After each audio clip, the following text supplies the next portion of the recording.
Good evening, everyone. My name is Dean Shatley. I'm one of the attorneys for the Buncombe County Board of Education. As this is the first meeting after an election, it is the board's organizational meeting, and I have the honor to open the meeting. Our first order of business is to swear in our re-elected members, Mr. Bryant, Ms. McMahon, and Mr. Queen. So I have the honor of introducing Judge Marvin Pope, Superior Court Judge here in Buncombe County, so I'd like to welcome him up.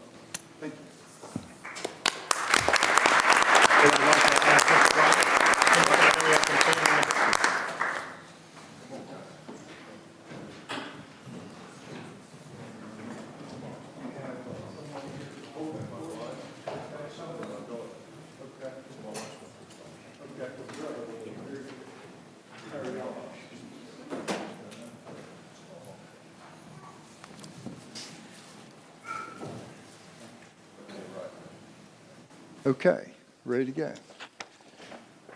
Do you, James Patrick Bryant, solemnly swear that you will support the Constitution of the United States, so help you God? I do.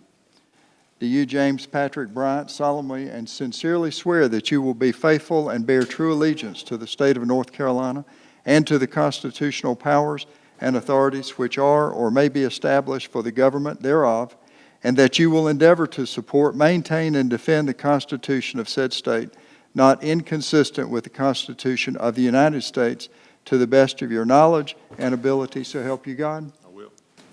And do you, James Patrick Bryant, solemnly swear that you will well and truly execute the duties of the office of the Board of Education for Buncombe County according to the best of your skill and ability, according to law, so help you God? I do. Congratulations.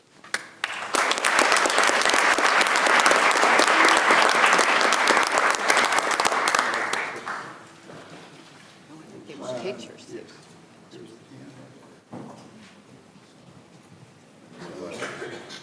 There's a copy underneath, too.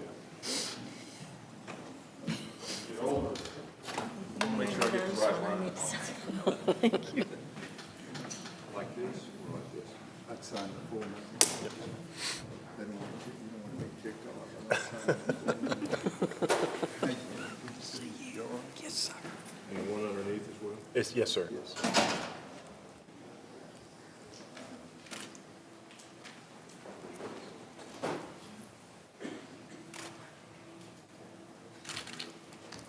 Thank you. I'd like to welcome Miss Cindy McMahon up to be sworn in as well.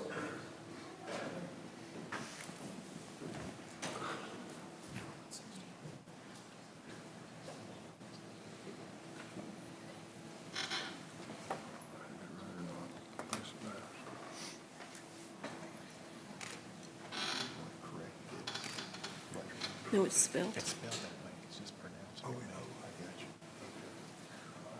How are y'all tonight? Did you bring a Bible, or would you like to use the county Bible? If you'll place your left hand on the Bible and raise your right. Do you, Cynthia H. McMahon, solemnly swear that you will support the Constitution of the United States, so help you God? I do. And do you, Cynthia H. McMahon, solemnly and sincerely swear that you will be faithful and bear true allegiance to the state of North Carolina and to the constitutional powers and authorities which are or may be established for the government thereof, and that you will endeavor to support, maintain, and defend the Constitution of said state, not inconsistent with the Constitution of the United States, to the best of your knowledge and ability, so help you God? I do. And do you, Cynthia H. McMahon, solemnly swear that you will well and truly execute the duties of the office of the Board of Education for Buncombe County according to the best of your skill and ability and according to law, so help you God? I do. Congratulations.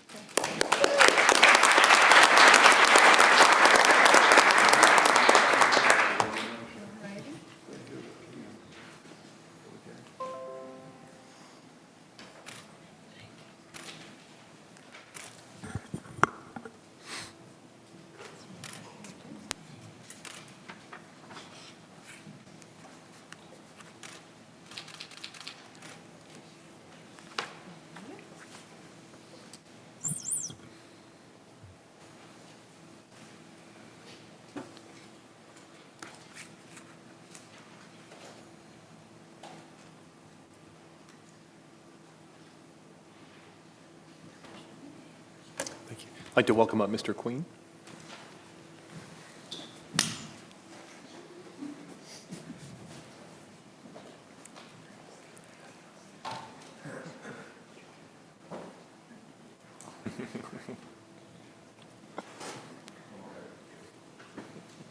Good to see you. You all right?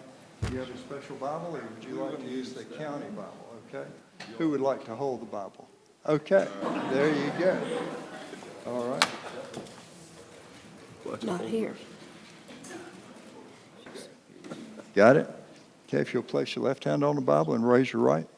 Do you, Clinton Maxwell Queen, solemnly swear that you will support the Constitution of the United States, so help you God?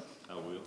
And do you, Clinton Maxwell Queen, solemnly and sincerely swear that you will be faithful and bear true allegiance to the state of North Carolina and to the constitutional powers and authorities which are or may be established for the government thereof, and that you will endeavor to support, maintain, and defend the Constitution of said state, not inconsistent with the Constitution of the United States, to the best of your knowledge and ability, so help you God? I do. And you, Clinton Maxwell Queen, solemnly swear that you will well and truly execute the duties of the office of the Board of Education for Buncombe County according to the best of your skill and ability and according to law, so help you God. I will. Congratulations.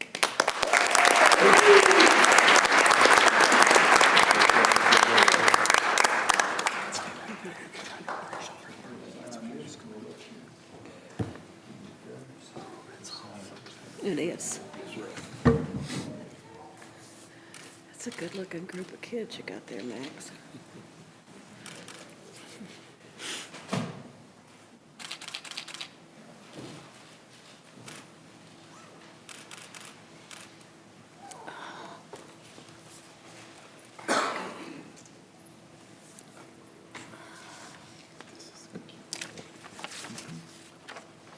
We're changing the agenda. I was just looking for this. Are you doing this? Yep. Okay. Instructed by. Okay. Okay. Thank you very much, Judge. I appreciate it. Thank you, Judge. Good to see you. Thank you. Good to see you, Judge. Thank you for coming. Let's congratulate our newest re-elected members.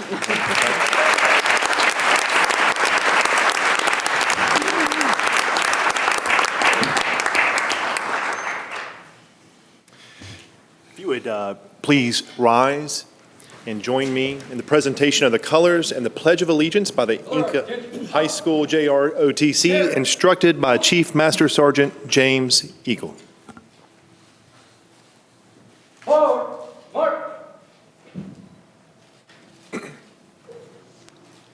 guard, halt. Left, face.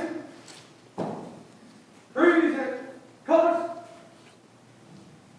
I pledge allegiance to the flag of the United States of America and to the republic for which it stands, one nation, under God, indivisible, with liberty and justice for all. Here, color. Right, face. Forward, march.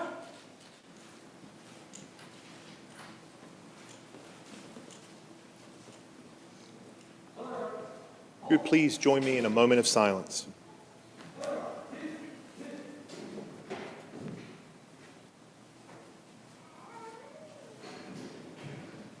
Thank you. You may be seated.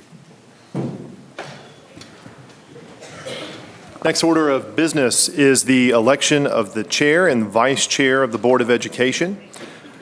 I will open the floor for nominations for the position of chair. I would like to nominate Ms. Ann Franklin for Chair of the Buncombe County Board of Education. Do you accept? I do. Are there any other nominations for the office of chair? I will close the floor for nominations. All in favor of Ms. Franklin for Chair of the Buncombe County Board of Education, please signify by saying aye. Aye. Any opposed by nay? Congratulations. Thank you very much.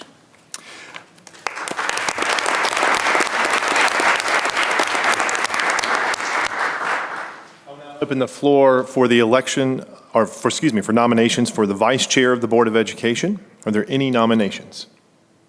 I'd like to nominate Miss Cindy McMahon. Thank you, Ms. Payne. Ms. McMahon, do you accept? I do. Are there any other nominations for Vice Chair? Then I will close the floor. All in favor of Ms. McMahon as Vice Chair of the Board of Education, please signify by saying aye. Aye. Any opposed, like sign? Congratulations. Thank you.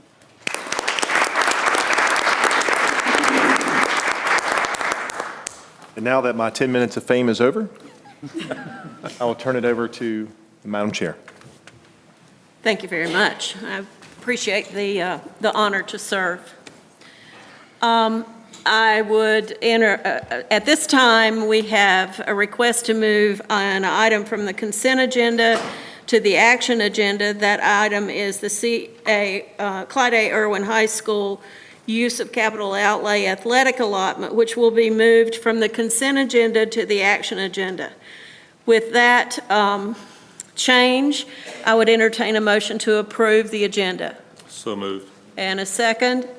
Second. Thank you. All those in favor? Aye. Any opposed? At this time, we will recognize Laura Mitchell for our curriculum feature. And I believe the board's going to move. You would like to move over? Time for us to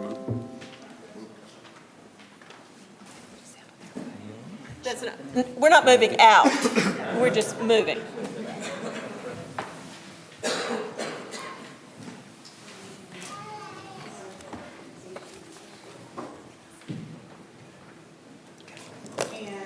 Thrilled tonight to have Owen High School here, and I'd like to introduce to you their fabulous teacher. And I had the honor to get to hear Formata, the barbershop quartet, at the Werner event, and they represent Buncombe County Schools so well. So proud of you. So, Ms. Stevens, I'm going to let you introduce the girls. Thanks. My name's Katie Stevens. It has been fabulous being back in Buncombe County. This feels like my home, and I am so proud of these girls. It is my absolute privilege to introduce Formata. Girls, go ahead and come on up. Let me tell you a little bit about them. They will actually be featured in the National Barbershop Quartet Contest at the end of January in Nashville. There'll be one of 15 quartets competing for a title. They are completely student-led and motivated and show amazing work ethic and excel on so many different levels. I'm really, really proud of them. And one of our very own is Kelsey, our tenor, is also going to be representing Buncombe County Schools in an international choir at Carnegie Hall in February. So lots of things are happening all over this county in so many different areas, and it's really, really exciting to be a part of it. Formata.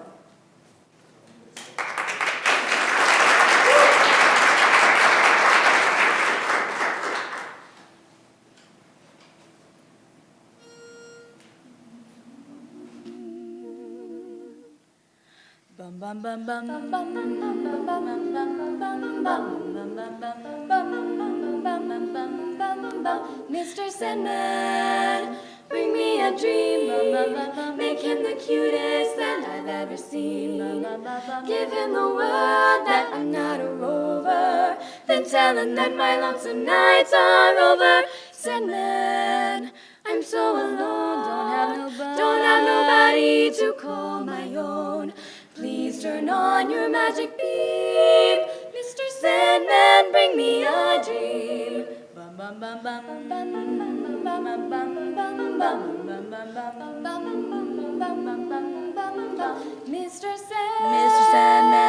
Mr. Sandman, bring me a dream. Give him a pair of eyes with that come hither gleam. Give him a lonely heart like Pagliacci, and lots of wavy hair like Liberace. Sandman, yes, someone to hold, to be so peachy before we're too old.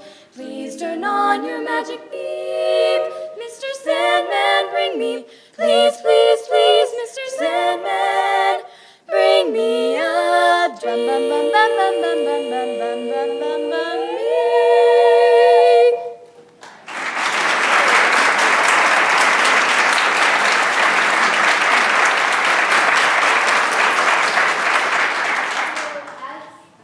Miss Stevens said, we're from MATA, and that Mr. Sandman is our competition piece for Nashville, so we thought we would share that. And then we have one other song before we have 2 holiday songs, so I hope you enjoy the rest of it. Thank you. Thank you all so much for having us. Yes, thank you so much.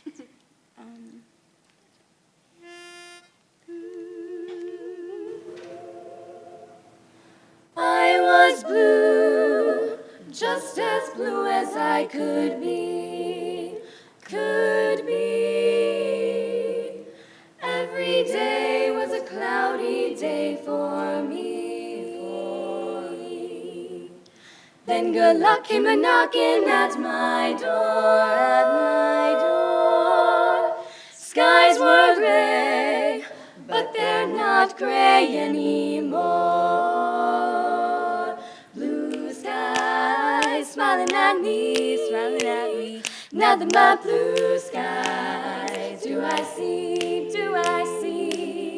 bluebirds singing a song, nothing but bluebirds all day long, all the day long. Never saw the sun shining so bright, never saw things going so right.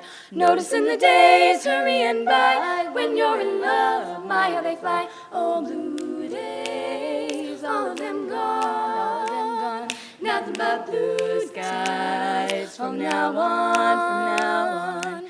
I never saw the sun, look at it shining so bright, and I never saw things going so right. Noticing the days hurrying by, when you're in love, my how they fly. Oh, blue days, all of them gone, nothing but blue skies from now on. Nothing but blue skies from now on, from now on.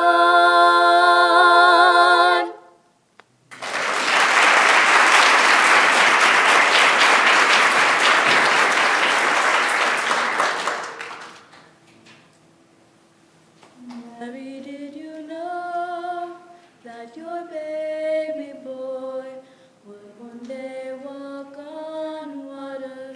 Mary, did you know that your baby boy would save our sons and daughters? Did you know that your baby boy has come to make you, this child that you deliver? This child will soon deliver you. Mary, did you know that your baby boy would give sight to the blind man? Mary, did you know that your baby boy would calm a storm with his hands? Did you know that your baby boy has walked where angels walked, where angels trod? Kiss your little baby, your baby. You've kissed the face of God. The blind will see, the deaf will hear, the dead will live again. The lame will leap, the dumb will speak, the praises of the Lamb. Mary, did you know that your baby boy is Lord of all creation?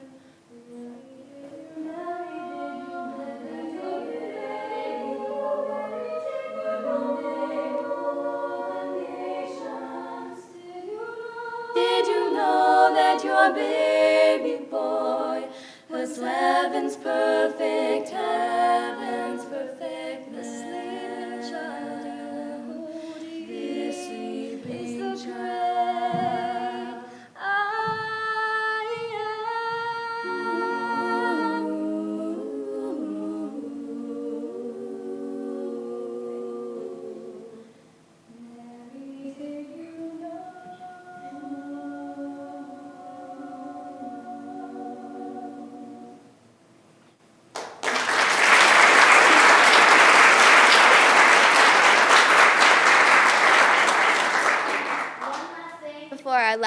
song. This coming Wednesday, if snow does not happen, well, as bad as what they say, we have a show called Front Porch Christmas at our high school. It's a showcasing of all the arts, and it's really cool, really fun. It's a written play every year by our director and the help of this advanced theater program. And it starts at 7 o'clock, I believe. It's just a really cool thing that we do every year, and it shows a lot of really cool, great talent we have at Owen High School. So if you want to come see that, it'll be really awesome. So, yeah, here's our last song. Thank you so much for having us. 'Twas the night before Christmas, and all through the house not a creature was stirring, not even a mouse. The stockings were hung by the chimney with care, and the hope seemed Santa Claus soon would be there. He's bringing lots of toys for girls and boys, and wait until you see that Merry Christmas tree. So on, Dasher on, Dancer on, Prancer on, Vixen on, Comet on, Cupid on, Donner and Blitzen, to the top of the roof, to the top of the wall, he's coming to wish Merry Christmas to all.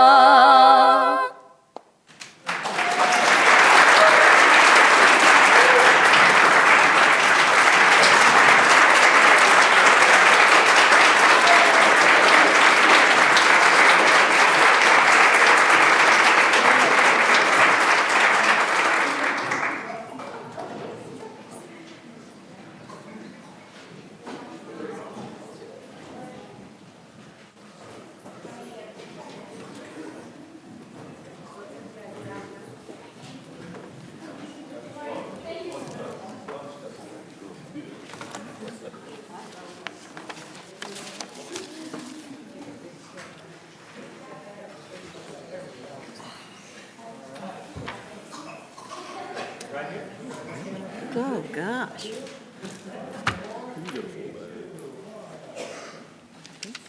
Close enough. Adele, I'm Adele. Should work.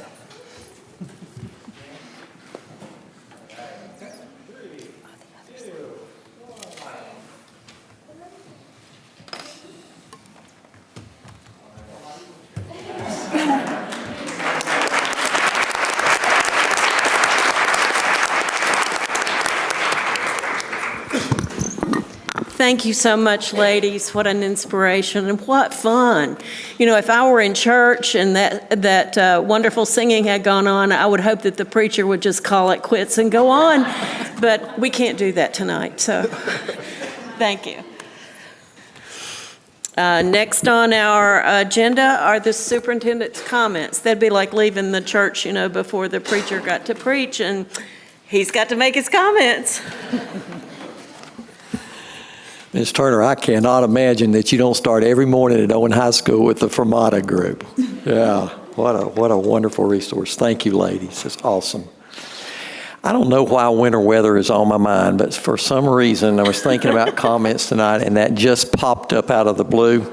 And while I have no intention to predict the snowfall amounts for this upcoming weekend, I did think it might be a good time for us to talk about our decision and our communication process, and to remind everyone, all of our parents and our stakeholders, the importance that your schools have the most updated information so that we can contact you quickly if needed. When conditions allow, we try to make our district closing decisions the afternoon or evening prior to the school day ahead. Ladies, that might happen actually Sunday. I think the odds are good. But over the past few years, those night before decisions have been very few and far between, and usually end up being the mornings of. And on these days, that process starts at 4:00 a.m. Tommy Hollingsworth, who is a veteran staff member out of transportation, Tommy reports to work at 4, and he's on the telephone contacting DOT, Highway Patrol, Sheriff's Department, Emergency Management, and getting as many road updates as he possibly can. And all the while he's doing that, Tommy's on that computer monitoring the local weather reports and finding out how excited is Jay getting at WLOS. That's a real key for us. And he's also looking at radar reports too, all the way through. And between 4:15 in the morning and 4:45, our staff, including the superintendent, we disperse ourselves throughout the county, and we're doing road checks, road checks in each of the 6 districts. And all this information is accumulated, it comes in, and then we make every effort to make that decision on school closing or delays prior to 5:30 in the morning. Now, why do we need to make that decision that early? Because believe it or not, with the size of the school system and the size of this county, which I think is the largest geographical size county in the state, we have our first buses leaving. About a dozen of our buses leave right at 5:30 in the morning because they have long runs. So by 6:45 in the morning, all 252 of our yellow buses are on the road picking up students. Any of you guys ride a bus? Oh, okay. Well, so it's 6. What time does your bus come in? 6:30. There we go. Okay. So you're on the road. If Mother Nature surprises us with ice or snow over the next hour, and Madam Chair, I think that happened in North Buncombe on November 28th, about 7:15, because she called me from her car telling me it was really slick in front of North Buncombe High School. We're definitely in for a long morning because it's not like a yo-yo. We can't pull back and forth. Once we make that decision to delay or close, then our transportation staff immediately is on the phone contacting our local media. And then simultaneously, Ms. Harris, Stacia Harris, and our communication team, they initiate text and auto calls. They first go out to our principals, then our employees, and then all parents, along with posting that decision on our county webpage, our district app, and social media sites. And you may be interested in knowing that it takes about 35 minutes from start to finish for us to be able to complete all of the auto calls that take place. So that's the importance of getting the correct numbers.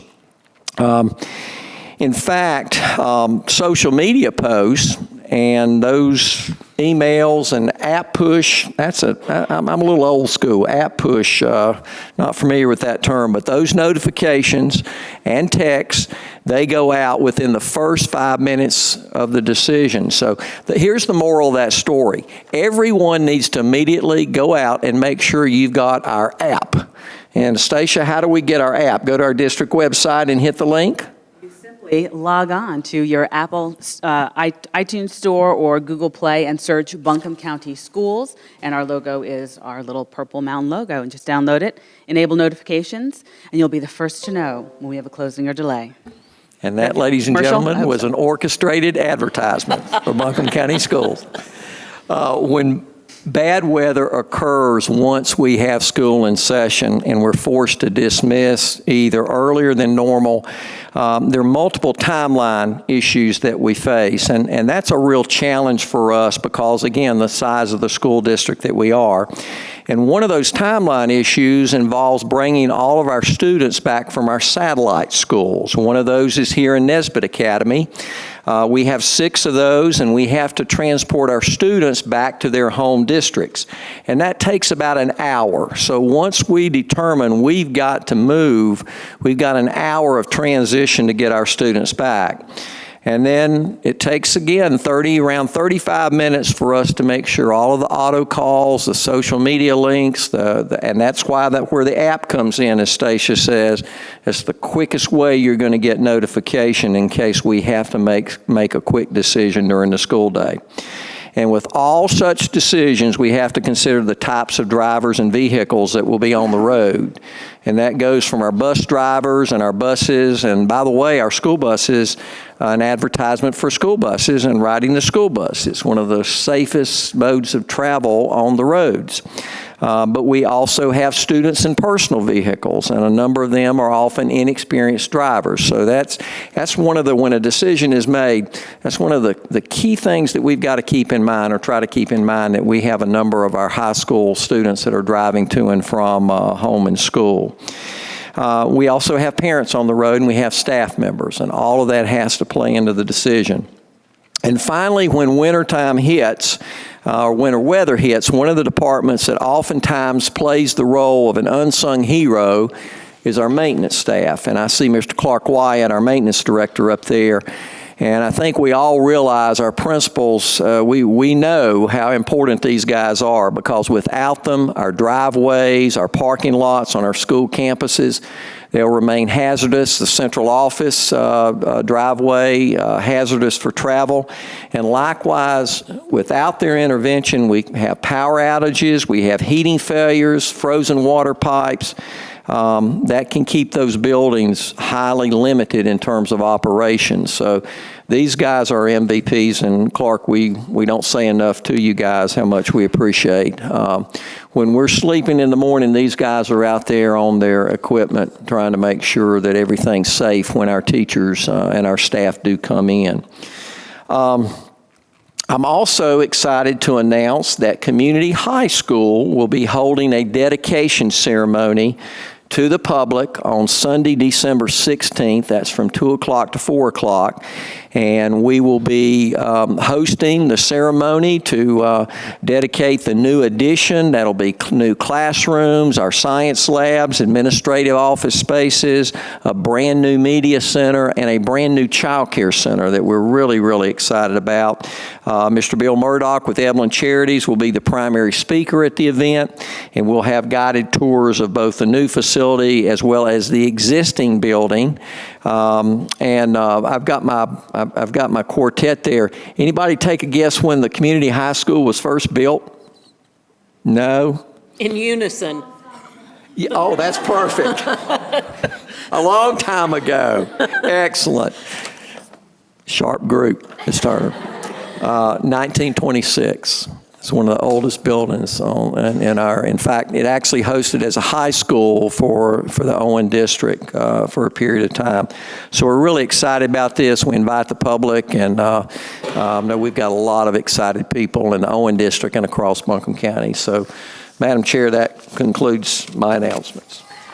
Thank you.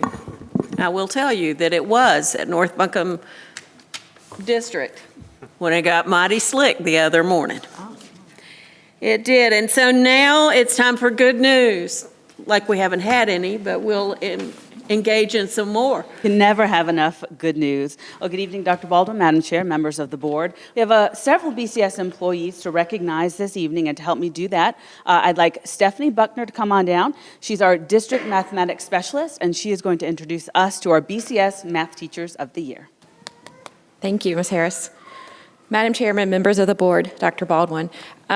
Each year, Buncombe County Schools recognizes outstanding math teachers with an award given by the North Carolina Department of Public Instruction in conjunction with the North Carolina Council of Teacher of Mathematics.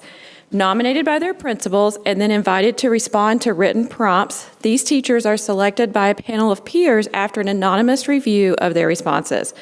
This year, our panel identified 2 outstanding math teachers at both the middle and high school levels, and therefore we're recognizing 2 BCS Math Teachers of the Year.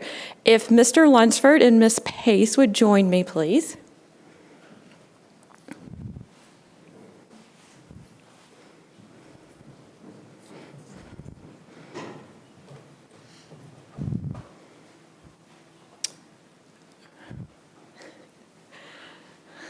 So first, I'd like to introduce Mr. Elliot Lunsford.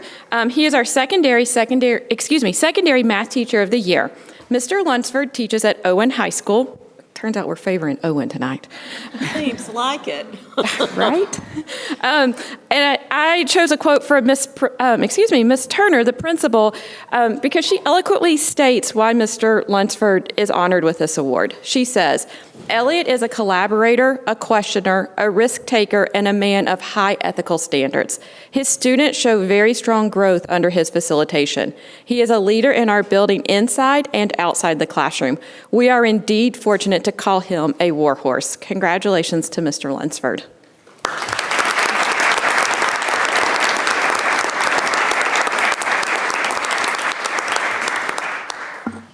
Next, we recognize Miss Ashley Pace as our 2019 Middle School Math Teacher of the Year. Ashley is a 7th grade math teacher at Inca Middle School. We asked Ashley's students for some reasons why she's such an amazing math teacher, and they unanimously and eagerly, they're 7th graders, agreed that their teacher is a wonderful person full of kindness and always eager to help them learn.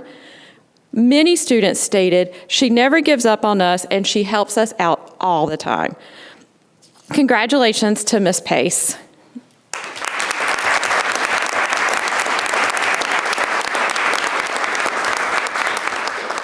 Congratulations to both Elliot and Ashley on this accomplishment and recognition. But more importantly, join me in thanking them for what they do each and every day in their classroom to make mathematics engaging, exciting, and rigorous.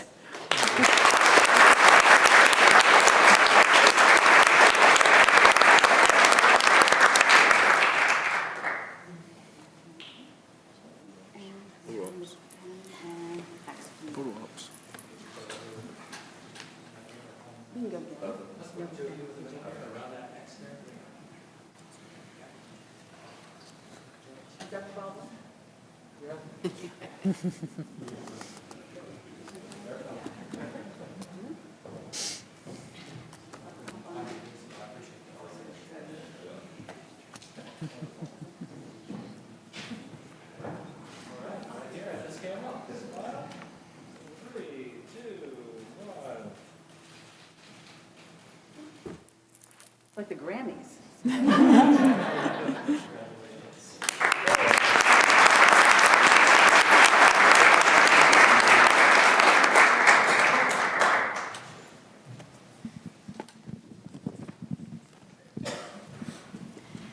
And for our next item of good news this evening, we'd like Dr. Heather Alexander from Cane Creek Middle School to come on down. She's going to introduce us to a longtime BCS employee, recently awarded a prestigious distinction from the governor's office.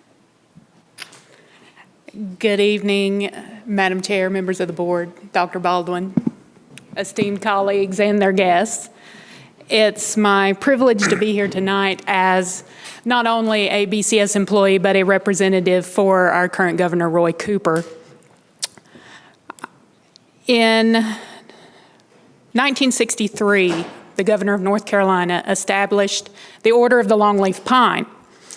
And the Order of the Longleaf Pine Award is reserved for persons who have made significant contributions to the state and their communities through their exemplary service and exceptional accomplishments. This summer, one of our colleagues, after 42 years of service to Buncombe County Schools, chose to retire and pursue many other adventures. And a group of his colleagues, past and present, administrators, past and present, former students, and current students, worked together in cooperation with the governor's office to obtain this recognition for him. And I have to apologize to him because he actually thinks he is here tonight to support me while I speak. He doesn't know what's going on. So it is a great pleasure on behalf of the Governor of North Carolina to present the Order of the Longleaf Pine Award to Mr. Ed Inslee.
Here from Haw Creek or Cane Creek, you guys are going to join Ben outside for a group picture with you, and you bring whoever you'd like. It's going to be a party.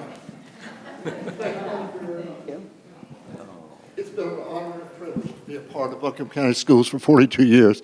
I've been so fortunate to have been a part of this school system at both Hall Creek and Cane Creek, and you just don't know how much I appreciate each one of you and all the administrators I've worked under and the wonderful colleagues that I've taught with and the students and their parents and community and the leadership from the county office and from the central office with services. I'm just the most fortunate. Thank you. Congratulations.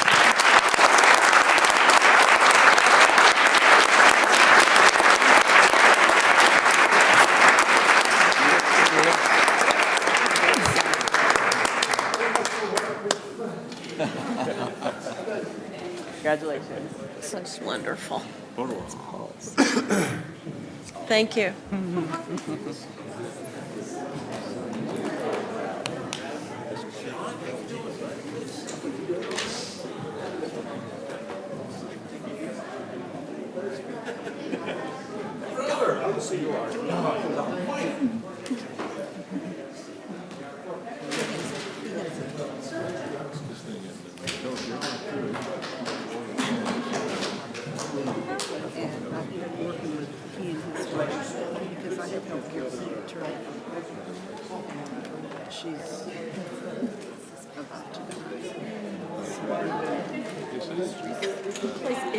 Comment tonight. We'll move on to the action agenda as if we haven't had any action.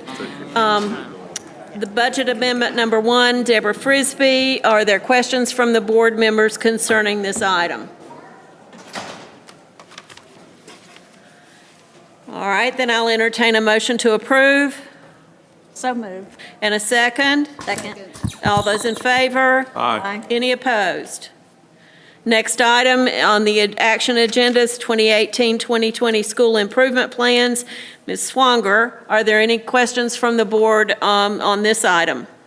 I don't have questions, but I have a couple comments. Go right ahead. I was not able to read all 43 school improvement plans, but Shame on you. I did dive into the 7 in the Reynolds District. Yes. And learned a lot in the process, and just wanted to express my thanks to all of those who have put in their time to really dive into all of that data and understand not only what their particular school needs, but how that relates to the overall strategic plan of Buncombe County Schools and how all of those pieces come together.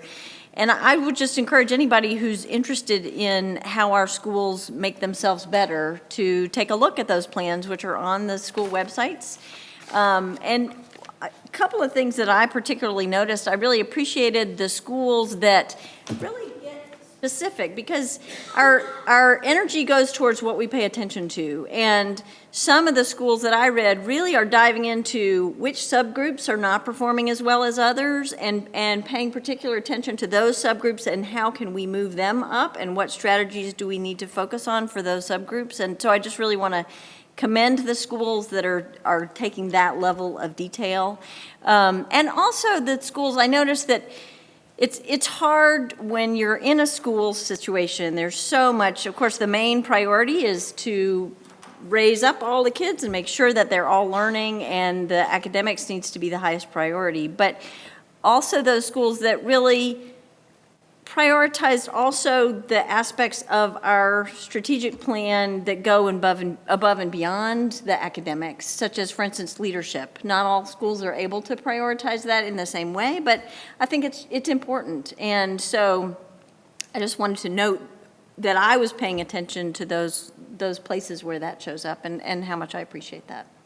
Thank you. Any other comments from board members? I'd just like to make one. I'm going to segue off from you. I read all of them. She's retired.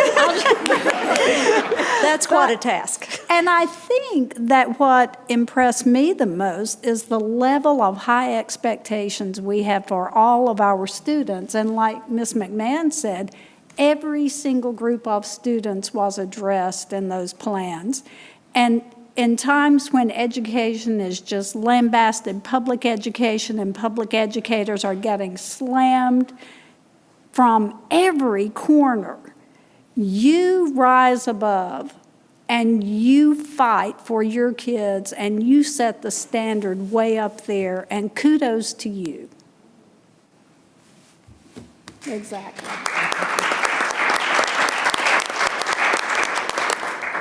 Anyone else?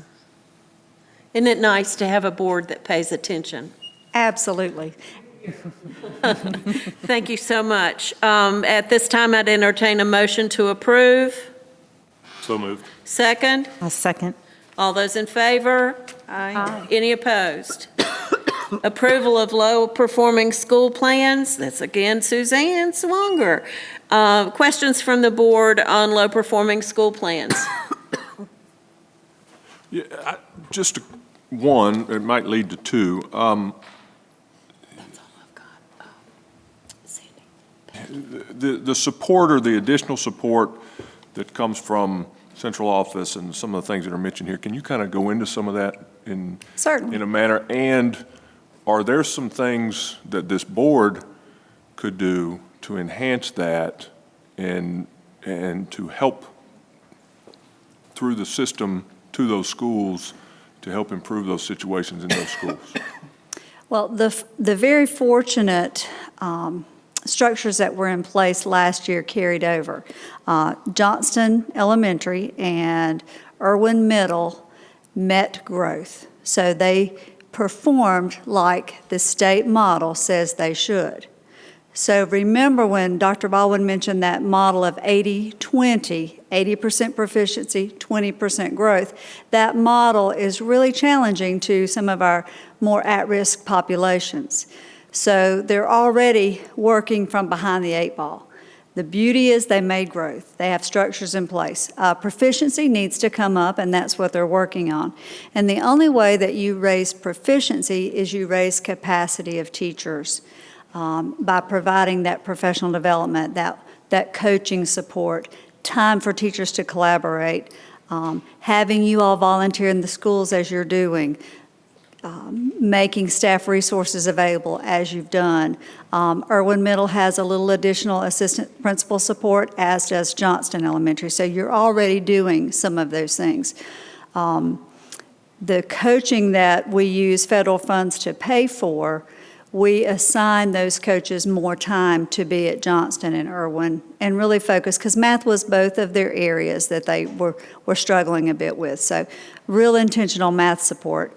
And that goes across every kind of teacher, whether it's a classroom teacher, an ESL teacher, a Title I reading teacher, or a special education teacher. So really building the capacity. And anytime there are additional dollars to help do that, we warrant and support those. Well, I know the board feels the same way, Dr. Baldwin, but to whatever we can do, whether it's lobbying at the state level or with the county commissioners, whatever we need to do, if there's some specific things that would be in addition to what we're doing, whether it's these two schools now or a different set of schools or 3 schools or 1 school next year, 4 years down the road, I think that's our job. And that's what we need to do as best we can to try to help you, to help them, to help those kids. I mean, that's at the end of the day, that's what's going on, is helping those kids. So the thing that worries me sometimes is I think because of the way our funding works, we get locked in sometimes to doing exactly the same thing with all the schools. Mm-hmm. And we may have some schools that need some additional support, that trying to think outside the box and figure out ways. Fair is not equal, that's right. And figure out ways to do that is part of what our job sitting here is. We can't print money, we don't have the taxing authority, so we've got to go other places to be able to try to do that. But to keep us, mm-hmm. as you do, informed and abreast of that and how we can help, and I know that everybody sitting here would certainly echo that and want to do that. Advocating for that 15-point scale to remain at 15 points, because if it goes to 10 points as is scheduled, we will have more in that category, as will others across the state. That's a very tall order for school systems to meet. Right. Thank you. Any other questions or comments? Hearing none, I'd entertain a motion to approve. So moved, Madam Chair. Second? Second. All those in favor? Aye. Any opposed? Avery's Creek Elementary School Arts Edition. It's a change order, Mr. Fearley. Are there questions for Mr. Fearley on this item? Go ahead. Go ahead. I just have a clarifying question.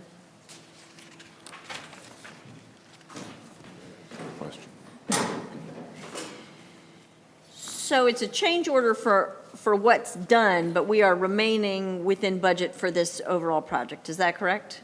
Yeah, and I'm really glad you asked me that question because I get to report to you that we finally had a project that came in under budget on the bids. You're probably tired of me coming to you with projects that had to have cuts. But this was a high priority wish for maintenance department. This mechanical unit is right above the area that we're renovating. It's original. It really is installed in a very unusual way, let me just say. So when bids came in, this was kind of the next thing on the list that we didn't even put into the scope of the project because the preliminary budget estimates said we wouldn't make it. But I think we hit the bid market at a good time.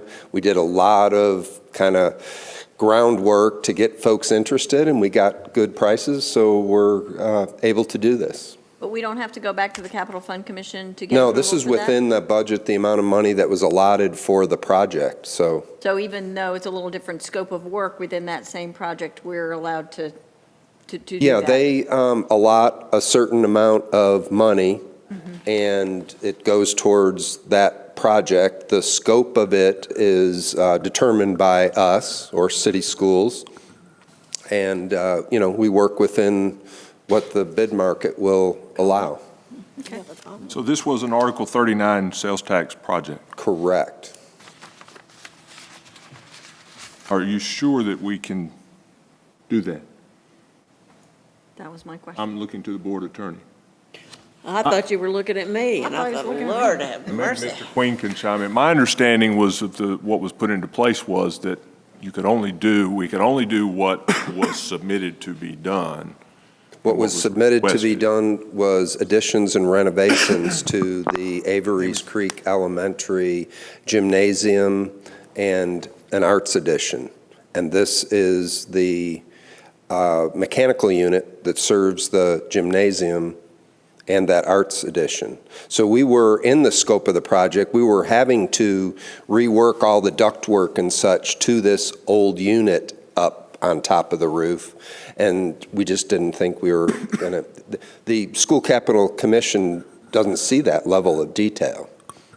So this is directly related to what we're doing. We're not going across the school and doing something unusual. We would have put this in the work, we had it in there, but when we got a preliminary cost estimate in the middle of design, we said, ooh, we got to cut this, that, and the other thing, and this is one of the things that fell by the wayside. We're simply adding it back. That was going to be my point as well. It was preliminarily, it was in there. Yep. It was, but it does seem to be But within we the took scope it of out work. because our cost estimator said, you're not going to be able to do, you need to cut back. And I want us to be able to do this. I just know when I was sitting there and Jones, I believe it was Jones Elementary, came back with roof work. They were under budget and they wanted to do some additional things that were roof work, and we didn't allow that to be done without them coming back, is my memory. And I could be wrong. Mr. Queen, you.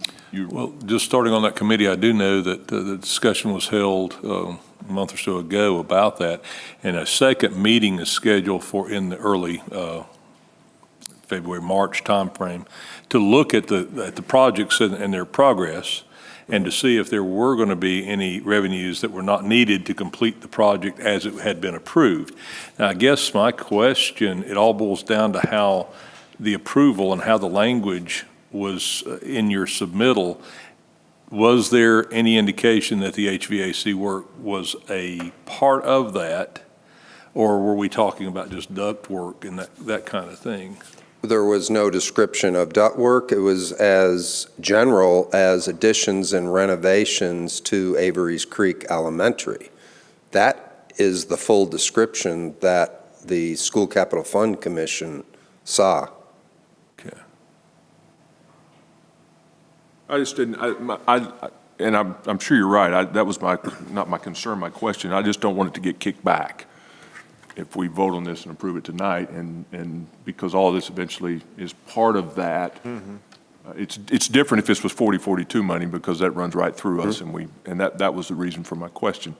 But listening to the last part of that, I feel better about where we are with it now. That makes more sense than what I was reading and the way my mind was working. Yeah, it would have been in the design, but for that, in the middle of the design process, cost estimate that came from an independent cost estimator that said, you got to find some cutbacks to the scope of what you had hoped to do, because it looks like it's going to come in over budget. And as I think about Jones Elementary, it was a little different than what I verbalized. So as recollection I is that age, Jones, they wanted to move yes. to HVAC. Yes. They had a roof project, and now they were wanting to do HVAC. And what they were wanting to do was, because the contractor was on site, they were able to get a better price than if they had to go back later. That's what they were trying to do. Correct. And so it really wasn't roofing work yes. they were wanting to do. No, you're right. You're exactly right. So I'm set. I'm good. Thank Mr. Fearley, how old was that HVAC unit you're replacing? Is it original? It was original. 1988, maybe? So we're looking 30 years How old's your old. school? 95, okay. Thank you. So 22 years old, roughly. Yeah. Well, that's what my next question was. The typical life cycle for one of those units is 20 years? 15 to 18 years. Okay. Well, I think this, going back to the Capital Fund Commission, we had that discussion, a long discussion about life cycle expectation on a lot of this mechanical, and this is just a good example of it.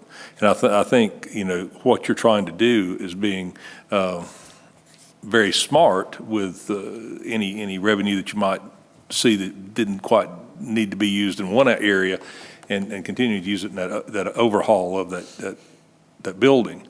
I don't, I won't see it happen.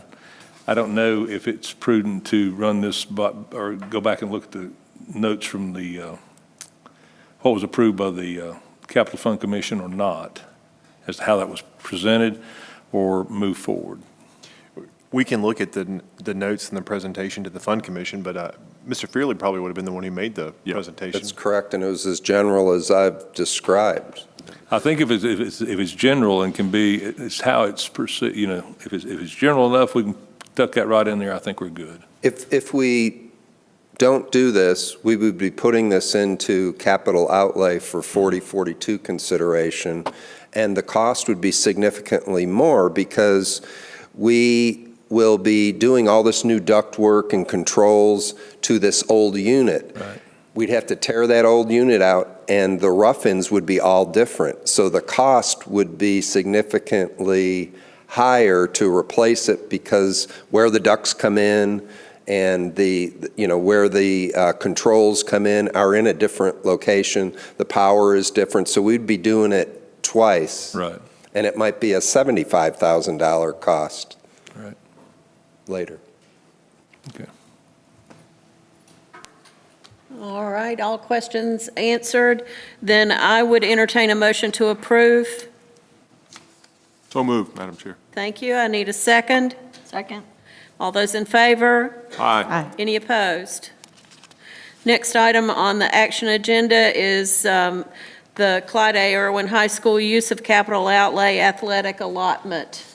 I believe that Ms. McMahon had questions. Yeah, I just want to make sure that they're getting what they need, because for the backboards, in both the cover memo and then also the bid from the vendor, the amount is $2,327.38. But in the letter from the principal, the amount is $2,415.20, which I gather includes labor, although that does not show up in the bid. So I just want to make sure that they are getting what they need and what they asked for, although I guess we would need to see the labor in the bid price if that was going to.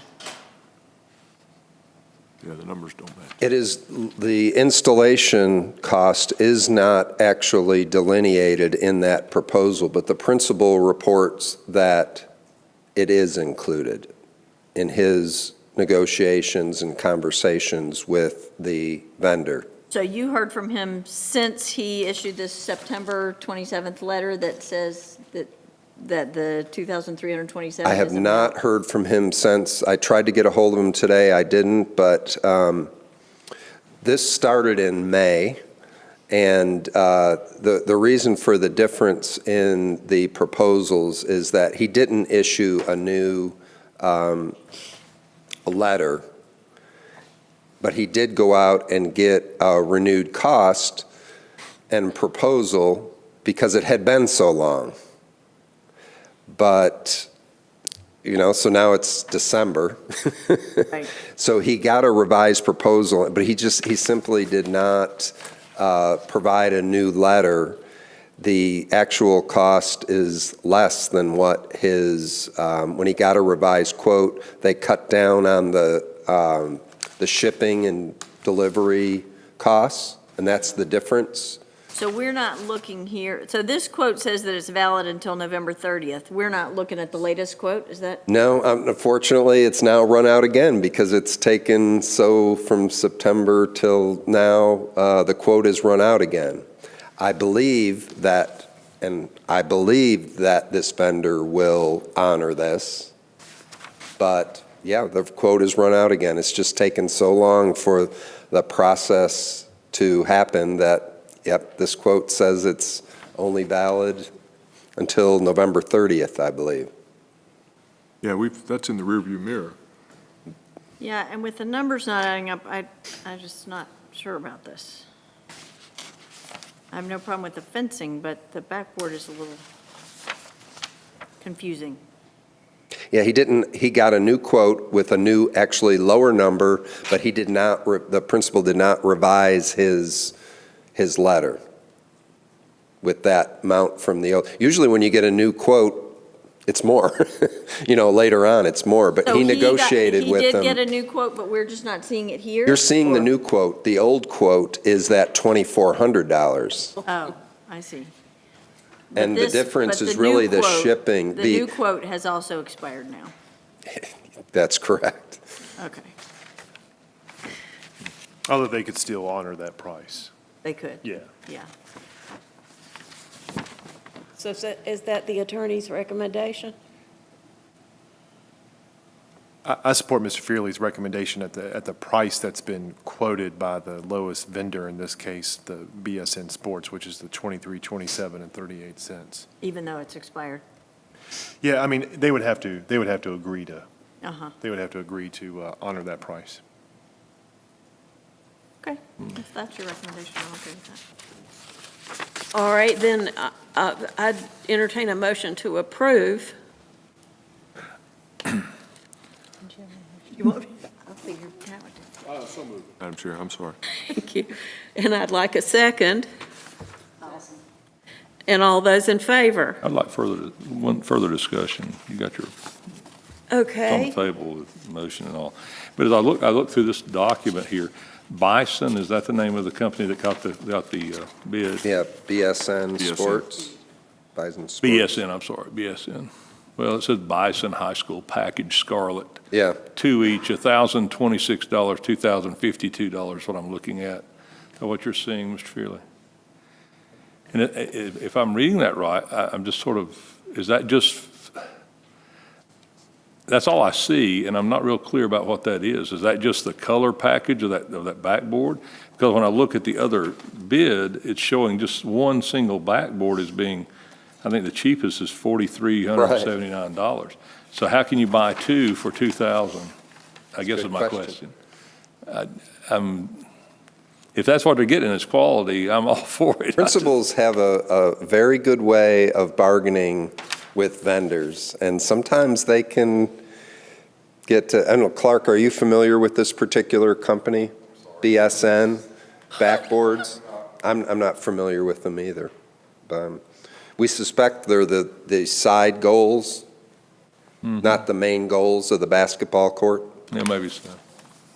I can't answer that, and I didn't really research it. Okay. That's all. I would imagine they're the main goals. You're only getting two. Your side maybe they would only do 2 of the 4 side baskets, but. I'm not sure. I did not ask that question.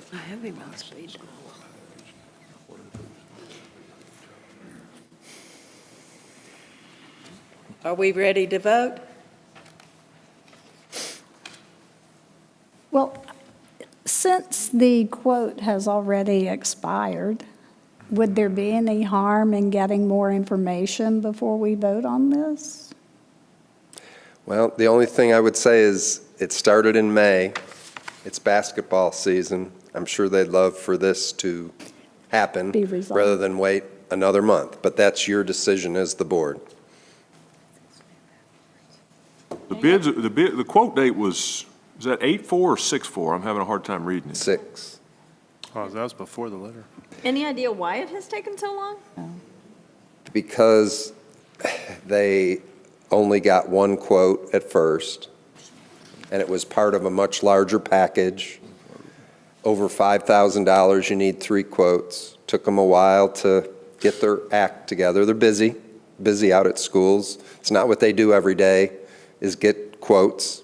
It's kind of what Clark and I do and Barry, but, it's just hard for them, and stuff takes a while. So it had to be redone because they didn't have enough quotes, and then they broke it down so it's under 5,000. They actually don't need 3 quotes now.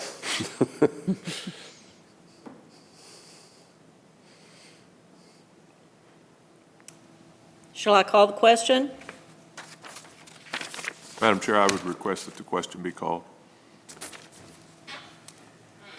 All those, let's see, tell me what I do. I've called the question.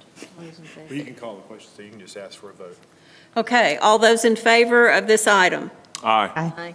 Any opposed? Hearing none, item passed. Thank you. In the consent agenda, I'm just processing here for a minute. On the consent agenda are the minutes from November 1st, 2018 regular open session, the personnel report, the facsimile stamp for the board chair. Policies for second reading is 1525, prohibition of drugs and alcohol. And then the information agenda has the finance report, the notification of what did I do? She sneezed. I sneezed. Oh, excuse me. Bless you. Excuse me. Notification of informal construction and repair projects and change orders, the announcements of future meetings. Can you believe this? January the 10th, 2019, we'll have a work session and a dinner, and closed session will begin at 5, and the meeting here will begin at 6:30 in the Minitorium. We need to approve the consent agenda. Could I get an approval for the consent agenda? You could tell I wasn't really on the top of things. Madam Chair, I move that we approve the consent agenda. Thank you. Could I get a second? A second. Thanks for helping me out. All those in favor? Aye. Any opposed?